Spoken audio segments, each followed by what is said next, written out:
What is the scariest cyber attack that you have not seen yet, but you think might be coming? The last one I have is what I call a trust attack. So not an attack against confidentiality. I'm going to steal and publish your data. Not an attack against availability. I'm going to encrypt your data so you can't access it anymore, but an attack against the integrity of the data. So imagine you have access to a victim and you're telling an AI or any other system to just subtly alter the data, maybe blood records, maybe mining operations data, maybe financial records, maybe claims data. And you don't tell them. You just let, the wrong data spiral out of control and maybe have cancer research data that takes years and years and years go off of wrong information. I think with AI in the game, that is something that's become more feasible. I think that really scares me because we would not see the implications straight away, but the implications could be long-term and big. AI is changing cyber. Conflicts are faster. Organizations really are having a tough time adapting. Attackers move faster with AI. Defenders can automate more. It's really actually a cool place to be in the world today. And the questions are no longer, is it malicious, but what happens if a business misses it? So today, I'm super excited. We have a guest that spent more than a decade thinking like an attacker, from pen testing to red teaming to threat hunting. He talks about AI, talks about AI-enabled attacks, and he's done it long before it became a headline. So Max, you're the global field CISO of Darktrace. You made early predictions about how AI would change cyber attacks. What predictions are you making today that we need to take seriously? I think most of us can see the writing on the wall now. And maybe 1 or 2 years ago, that writing was a bit muddied over and there was ivy grown across it and was hard to see and predict. But I think the predictions I would make now is that we're going to see a lot more autonomous attacks happening in the near future. Maybe not yet because we have the guardrails and the models are locked away. But give it 12 months, give it 18 months, the models are getting better. They're getting more commoditized. And most people, when they think about Mythos and other frontier models, Fable, they think about the exploit development, the stable exploit development, and the vulnerability discovery. I think that's the headlines that are being grabbed. What I really think about when I move forward is, yes, that's going to be interesting, and that's what everybody works on, the vulnerability side. But autonomous attack enablement, when it's just a single prompt you need to go and hack a whole industry segment maybe and just spin up agents and they do the recon, they develop new C2 frameworks, they write their own NDAs, they move across, they do identity theft. I think the second layer implications there are really interesting because now it's the bottleneck of human attackers will have been opened. Right now, the rate determining step, as our audience knows, is there's just enough hackers, just not enough attackers to hack everybody.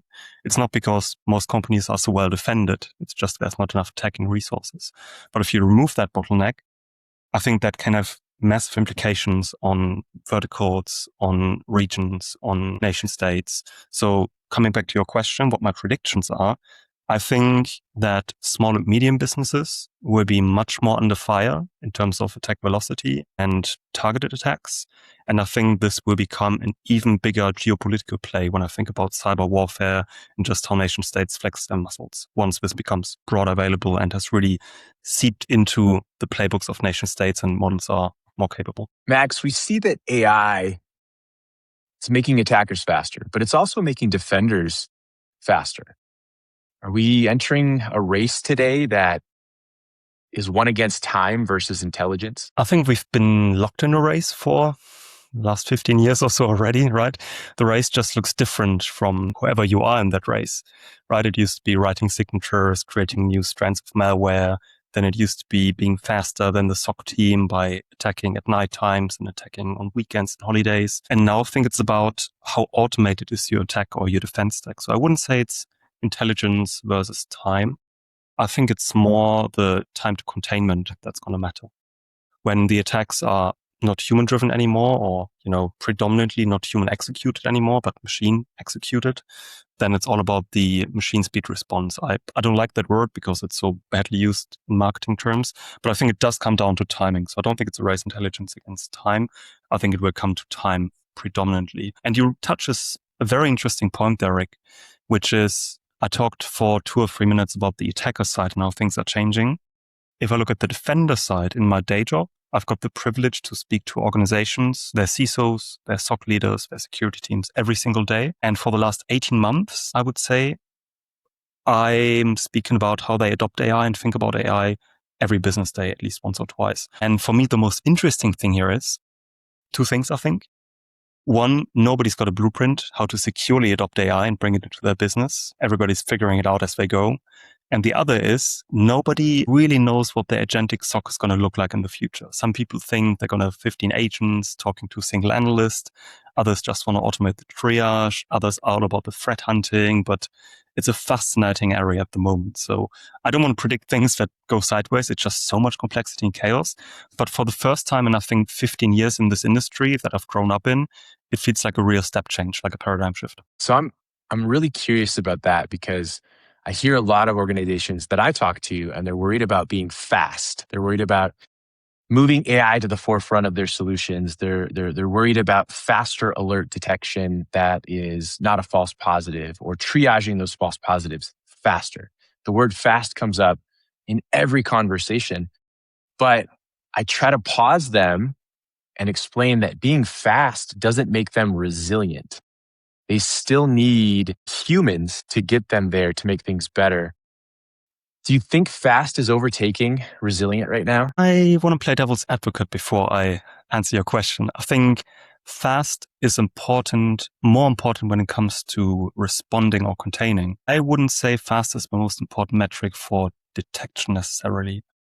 If we can have ways to respond and contain in a behavioral context without interrupting the normal business, I think that's extremely powerful. And you could even accept some false positives. If the only things cut off are the anomalous bits, but the normal business activity continues. Let's say you've got a log4shell or log4j, because everybody remembers that from 4 or 5 years ago, happening against your internet-facing VPN server. Would you rather stop weird incoming traffic, maybe cut off 2 users from an unusual location? Or would you rather have these 2 users be malicious attackers trying to get into your VPN and take it down with log4shell? So I don't think it's about the fastness in detection. It's about the fastness in response, to be honest. I think that's great. And I think that kind of lends itself to it, right? Fast response is better resilience. So I love it. Thank you for playing devil's advocate on that one. So talk to me a little bit about your time, and you still do it. Obviously, I can hear it when you talk, but your time as a white hat, doing the threat hunting, the red teaming, thinking like an attacker. What did it teach you that changed how you defend organizations? I think for me, that was essential. I grew up as a video gamer. I won't go back in history here too far, but I think it's important to see that evolution. And I could imagine a lot of our audience here had similar histories and stories. In the early 2000s, video game hacking, competitive shooters, and then got into penetration testing and learned how to really attack and what it meant back in the day. And I realized when I was doing a job as a pen tester and red teamer, nobody in the industry was prepared. Like, as an attacker coming into this industry, I was thinking, oh my God, they're going to detect me first thing I do, and it's going to be very easy and I'm going to be stopped. But that was the age of SIMs and, a lot of static signatures, a lot of static use cases that needed constant maintaining. And I wasn't in the best red team in the world. I think I knew what I was doing, but still we went undetected 98% of the time or so. So my first takeaway to your question, what did attacking teach me, is that the state of the industry was broken, and I think predominantly still is. And I don't want to be negative. I think things are really changing, but there's so many misconceptions in our industry. There's so many vendor claims, and I do appreciate I work for a vendor as well, but it's so hard for CISOs to dissect true capabilities from marketing claims, from AI hype, from operationalization things versus just buying things, deploying things. It's just extremely complex. So I think what attacking taught me is that attacking is easy and defending is extremely complex and difficult. It has also taught me a few years back, I was doing research into what an AI-enabled attack could look like. And that was before LLMs became big. That was before 2022. And I came up with an entity that can make decisions, and that was based on imperfect information, and then different sub-entities that were specialized in creating bespoke password brute force lists, for example, or maybe web app hacking, or maybe lateral movement decision-making based on gathered context. So I think, without going too far into what you were asking here, I think what all of that has taught me is to stay adaptive and help organizations in my role meet them where they are. It doesn't help a small and medium business if I speak about AI-enabled attacks and all of the different tools they need to implement and the big SOC team. They hunt much more for automation and need something to make sure the big rocks are stopped and they can report to their stakeholders that, the operation keeps going. If I speak to a huge bank, however, the threat model is very different. And I think the threat velocity is different. And I can put myself into the shoes of these threats to a certain extent, right? To a certain extent at least, and then better advise them. So I think the question behind your question was, is it useful maybe to learn the attacking side, and is that necessary? I don't think it's necessary for every role in cyber, but I think at least for somebody working cross-divisional, it's extremely useful. Max, you mentioned that you work for a vendor, and Darktrace has an amazing name in the industry. Recently, Darktrace just dropped that they are part of OpenAI's Daybreak cyber program. It's an interesting shift.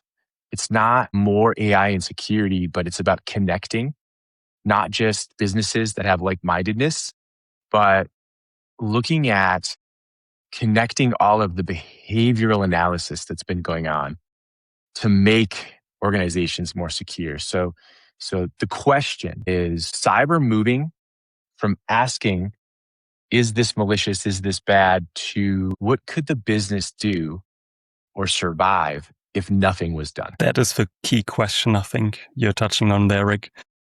I'm getting goosebumps recalling that we're part of the Daybreak program. Honestly, it's amazing to be named among these other 10 or 15 companies, or maybe 20 companies that got early access to it. And it feels a bit like Mythos was very based on the offensive side, vulnerability research. And I'm not speaking from any inside information here. It feels, when I look at the companies that got access to Daybreak, it's more about the defensive application, maybe, right? Because if you look at the companies there and their vendor offerings, there's a lot of defensive companies in there that use these models potentially. I think you're spot on there. For me, it's all about more business context. When I was working in the SOC, and I remember seeing WannaCry break out day one, right? Working overnight because it was just going mental. And my colleagues and I in the SOC room sat together, and one of them was, hey guys, something weird is going on. Take a look at the console. And we all flocked together, and it's like the network going crazy and just thousands of connections, and we didn't know what to look at.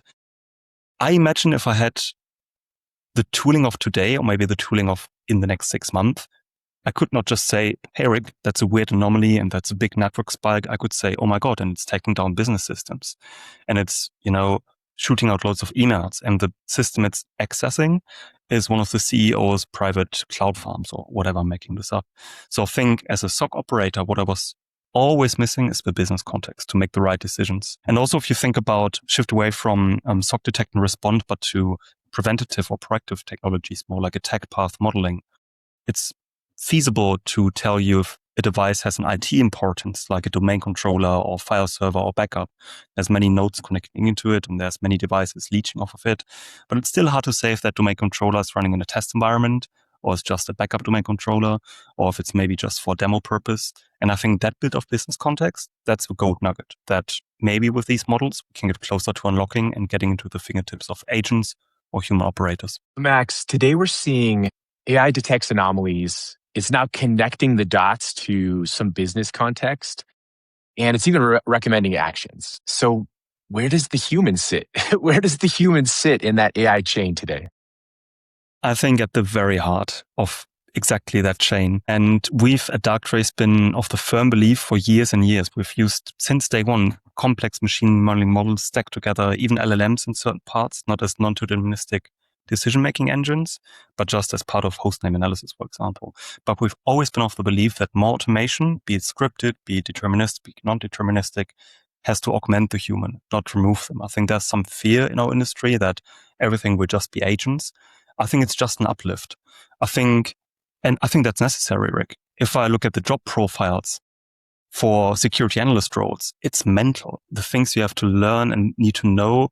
And every organization is competing for the same talent. Maybe it's the same for you, but every org I talk to, they want to hire 15 analysts and build a big SOC team. And they don't realize that they're all competing for the small pool of talent. But I think that's on us as an industry as well. If we need analysts to understand packet captures and Wireshark and bits and bytes, of course, that's very difficult requirements to load on. If we require analysts to write a natural language query to understand if that piece of network traffic is malicious or not, I think that's a very different skill cap and we can get many different people with different skill sets into the industry, make it easier, lower the barrier to entry. So I think the human is going to stay at the heart of this. And hopefully we can alleviate them from a lot of menial work they're doing, like very basic detection engineering, like just making sure the detections keep working, or maybe the initial triage work, right? That we had to burn through humans, literal burnouts for people to get through this. I hope these days will be mostly gone, are already gone, I think, in some companies, but it will be mostly gone. But the humans, I think, should stay at the heart of this, but maybe in different capacities. Yeah, and you're touching on an area that I'm super passionate about, right? I got my doctorate in cybersecurity, which is focused on burnout. And I love the idea that we can take and upskill not just cyber professionals, people who've been doing this for years, but upskill professionals in any tech vertical, in potentially in any vertical, to teach them how to better be a cyber professional and not be bogged down. So I love this. What is something you think somebody coming into cybersecurity today should learn that maybe they didn't need to learn 5 years ago? I think it's learning how to learn and investigative skills. And I'm deliberately not saying an SQL language or how to run Nmap or how to, CISSP framework or something like that. I look back at some of the things we've done here, and I just want to use it as an example. I'm not saying everybody has to do it or we're the greatest. But we at Darktrace, when we detect things and respond to them, we don't say it's CVE 2026 1957 or something. And we don't say it's ZooSpot version ABC. We just say Rick's device is behaving extremely oddly. He's normally doing A. Now he's doing B, and here's all of the context we can give you. And I think that's a very different approach to threat detection. And then the investigation of that, you need to be on your feet. You can't just check, oh yeah, it's actually the signature, shoot it down. You need to understand what else is the device doing, where does the data come from, is there other surrounding activity, what does the normal business behavior look like, what could the impact be. And my point being, the people that run our Darktrace customer SOC, our analysts here, don't come from cyber backgrounds, and they're in their early 20s. So they are teachers, they are biologists, they are chemists. So I'm speaking here from passionate experience to say, I think the skills they need, extrapolating, I think this type of stuff is going to be more important in the future, where agents going to provide you a lot of context for decision-making investigations and response scenarios. I think the skills one should have now that they didn't need to have 5 years ago is exactly that lateral thinking, is that being passionate, being quick on your feet, and learning how to learn, because things are going to change and they're going to change fast. Max, what does the cyber industry, what does the industry as a whole leave about AI today that might be incomplete or overhyped? I love that one. There's so many things coming to mind. When I talk to organization, I think we as an industry have painted a picture that is quite rigid in terms of how you defend. And I don't think that picture is correct. If you ask anybody what a well-defended company looks like, they're going to say antivirus, firewall, big SOC team, SIM, SOAR, zero trust. And then you look at companies that have all of this implemented and they still get hacked left, right, and center. So I think a big misconception is, for me, that we've figured it out as an industry, that we know how to secure a company fully. And of course, we could go into, you've got a doctorate, so you're going to surely have more knowledge on this than I do, but we could go into long discussions around, can you ever fully secure a company? Can you just increase the cost and apply cost to attackers? But I think one of the misconceptions I keep seeing is speaking to organizations that are not very cyber mature, but need to make sure they can defend against a certain level of threat. And they think because they got a firewall and anti-malware solutions and somebody, configuring their SASE solution, that they're impenetrable and they don't run any risk. So I think one misconception is that we haven't figured it out as defenders yet, what good actually looks like and how to properly defend at scale. And I also think that we need to be very careful and need to be working very closely with our respective nation states to make sure we are prepared as societies on the impact of offensive AI on companies. And that's a very convoluted way of saying, I'm concerned of wide-scale cyber attacks hitting small and medium businesses that often are 95% of our economic backbones in societies and having real-world impact. So I think one misconception is that cyber is just a tech issue and, we don't need to worry about it because leave it to the techies, it's going to be figured out. I think we rely on a critical infrastructure on it in societies, and we need to collaborate very closely with governments to make sure that's going to be secure at scale, resilient at scale, to use your word there. Yeah, for sure. So here's your chance to be the prediction expert that you've been shown to become. So 5 years from now, what's the cyber headline that makes people kind of go, why didn't we see that coming? I think it is, why didn't we see it coming? I think it's going to be around unforeseen implications from overuse of agents. And what I mean by that is, I think it's going to be some software spiraling, some agents just doing things we didn't intend them to do, running, talking to each other on some server farm, doing stuff. And I'm not saying it's Terminator. I'm not saying it's Neuromancer. Anybody's read that. It's not AI is conspiring to take over the world. But I think there could be agents just, continuing to hack companies. Maybe some attackers on a bulletproof server are setting up agents right now to run attacks against any company with more than $1 billion of revenue. And in 5 years, these agents might still be running. And we might look back and say, why didn't we think about these autonomous things before that, were left in the cellar and just kept hacking companies? We thought it was some Russian crime operation, but it was actually just autonomous agents doing stuff. And we should have found a way to shut that down or circumvent that or something like that. Max, before we close, let's do a couple of quick answers. Bounce back and forth, 20, 30, 40 seconds. If I have a follow-up, we'll turn it into something longer, but I'm going to pause and let this be the edit point. I have a couple of questions and then, just let's rapid fire these out if you're cool with that. Max, what's the biggest AI cybersecurity myths people still believe today? That AI and cybersecurity is only for cutting edge companies. And I want to flip it. What is important about introducing AI into companies for the business purpose? I think the biggest myth is that you can do it without security, that you can just enable it and give it to everybody, and the risk is minimal. Max, will AI create more hackers or make defenders better? I think it will do both. I think it will change the definition of what we think of a hacker. I think when I say hacker to you, you think of hackers 95 and deep tech people with long beards and knowing CLI. If we say hackers in 5 years, that's somebody writing natural language prompts and letting an agent do something. Defenders, yes, for sure. What is the scariest cyber attack that you have not seen yet, but you think might be coming? I've got 3 answers. One is a WannaCry or NotPetya-esque worm with agentic capabilities that can not just use statically defined ways of lateral movement, but come up with new ones that doesn't have any restrictions. The second is, think of Stuxnet being deployed today. It would have something like agentic capabilities to move, and putting guardrails on such a powerful cyber capability that is agentic is extremely difficult, so it could spiral out of control. And the third one is not taking an existing example like that, but a self-perpetuating agentic worm that basically says, try to phish a company. When you get there, try to compromise every email account and reply to every email chain in context. Make them click on a link, which gets them to enter more credentials or download malware, and repeat. So an email-born agentic worm that doesn't need to come up with complicated infrastructure, but just uses social engineering to get into anything. The last one I have is what I call a trust attack. So not an attack against confidentiality. I'm going to steal and publish your data. Not an attack against availability. I'm going to encrypt your data so you can't access it anymore, but an attack against the integrity of the data.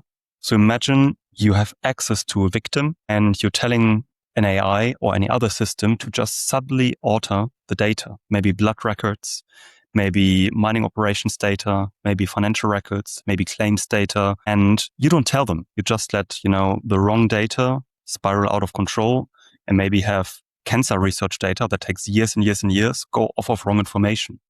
I think with AI in the game, that is something that's become more feasible, but we haven't really seen that. Stuxnet, again, is the best example of that. But now I think that really scares me because we would not see the implications straight away, but the implications could be long-term and big. Max, what's a dangerous assumption that a leader or their team can make about AI security? That they can just take whatever they know for traditional security and apply to AI security. I think there are specificities. You can leave that in. There are things and aspects in AI security that are markedly different than traditional security. And that's about the prompt analysis and the human language that's there. That's about the unstructured nature of data. That's about the real-time response when you want to lock down an agent that goes haywire. It's not enough to have a human SOC team at an MSSP respond at a 2-hour SLA. That's just not going to work. An agent that goes sideways is like a malicious insider threat, like a synthetic insider threat. So I think there's a variety of misconceptions. The biggest one, you didn't ask about it, but the biggest one is that you don't need board level support. I see a lot of security teams that do great work and that they're treading water, they're trying their best, they're passionate, they're burned for the industry, but they don't have the backup from the executives because the CISO doesn't have a seat at the board. The CISO is reporting to the CIO, who's reporting to the CFO. So there's no real power. So I guess what I want to urge here is that security starts at the top, and it's not a business function in the sense of producing revenue, but in this day and age, you won't get securer if you don't have a seat at the table. Max, you are an amazing guest. Last question for you. Everyone needs to make sure they're watching you, reading your stuff. It's amazing. So Max is the field CISO for Darktrace, but what's the one thing you want to leave our viewers with to end on? We live in amazing times. It's fantastic. For cybersecurity, there's so much opportunity. And while there was a bit of doom talking here, I think, we finally have some of the capabilities to turn the tide. Not just because we can find vulnerabilities better, but also we can automate so many things that we couldn't really automate before. So I think it's an amazing time to join the industry. And I keep saying, what do I wish for cybersecurity? I wish for it to be a non-industry. I don't want to do this job in 10 years' time. I think if I could, I don't want to teach my kids to become cybersecurity professionals. I want them to think about becoming astronauts and nurses and doctors and beat cancer and all of the good stuff. And I think all of us right now can work towards that future. Max, thank you for being on the Cyber Pro podcast. Appreciate it. Thank you.